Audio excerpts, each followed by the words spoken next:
નમસ્કાર મિત્રો, હું છું ગોપાલ ઇટાલિયા. આજે એક મહત્વની બાબત ગુજરાતના લોકોને જણાવવી છે કે ગુજરાતની અંદર દારૂબંધીનો વિરોધ કરો, દારૂ વેચનારાનો વિરોધ કરો એટલે દારૂ વેચનારા કરતા પણ પોલીસને વધારે ખોટું લાગી જાય છે. આમ આદમી પાર્ટીના કચ્છના કાર્યકર્તા કાયનાતબેન આથા ઉપર થોડાક દિવસ પહેલા એમણે જનતા રેડ કરી હતી એક બુટલેગરને ત્યાં, અને જનતા રેડમાં ખૂબ વિશાળ સંખ્યામાં પુષ્કળ દારૂ પકડાનો, અને એના કારણે પોલીસે એફઆઈઆર કરવી પડી, આરોપીને પકડવા પડ્યા, હપ્તા બંધ થયા, એવું બધી તકલીફ પોલીસને અને ભાજપના નેતાઓને પડી.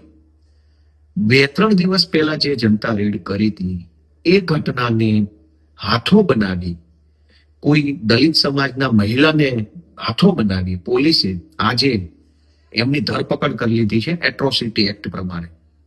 હવે કાયદાની પ્રોસેસ છે, છૂટી જશે, કોઈ ફાંસીની સજા છે નહીં.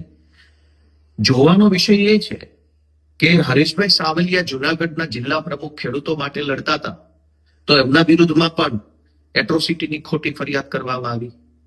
દારૂના અડ્ડા પર જનતા રેડ કરો તો પણ એટ્રોસિટીની ખોટી ફરિયાદ કરવામાં આવે છે. અમારા અન્ય આગેવાનો જે કંઈ પણ લડાઈ લડતા હોય તો એમના ઉપર પણ એટ્રોસિટીની ખોટી ફરિયાદ કરવામાં આવે છે.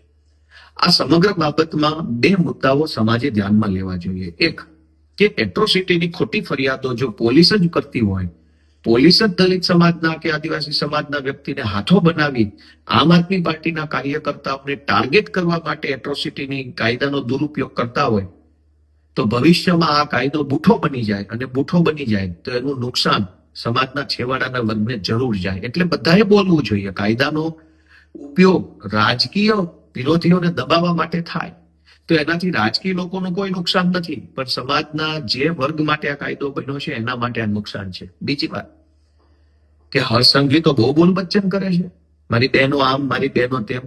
એક બહેન ઉપર તમે એટ્રોસિટીની ખોટી એફઆઈઆર કરી, અને એનું કારણ આટલું જ કે એને દારૂ ઉપર જનતા રેડ કરી અને હજારો લીટર દારૂ મળી આવ્યો, જેના કારણે પોલીસના અને ભાજપના ધારાસભ્યોના કે જેના હોય એના હપ્તા બંધ થયા.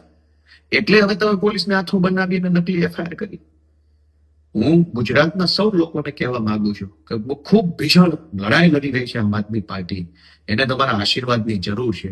જ્યાં હોય ત્યાં સામાન્ય મામૂલી બાબતોમાં મોટી મોટી એફઆઈઆર, અને ભાજપના મોટા મોટા ગુંડાઓ જમીન પચાવી પાડે, ડ્રગ્સ વેચે, બળાત્કાર કરે, કોઈના ખોટા દસ્તાવેજ કરાવી લે, કોઈની જમીન પડાવી પાડે, તો એફઆઈઆર નથી થતી.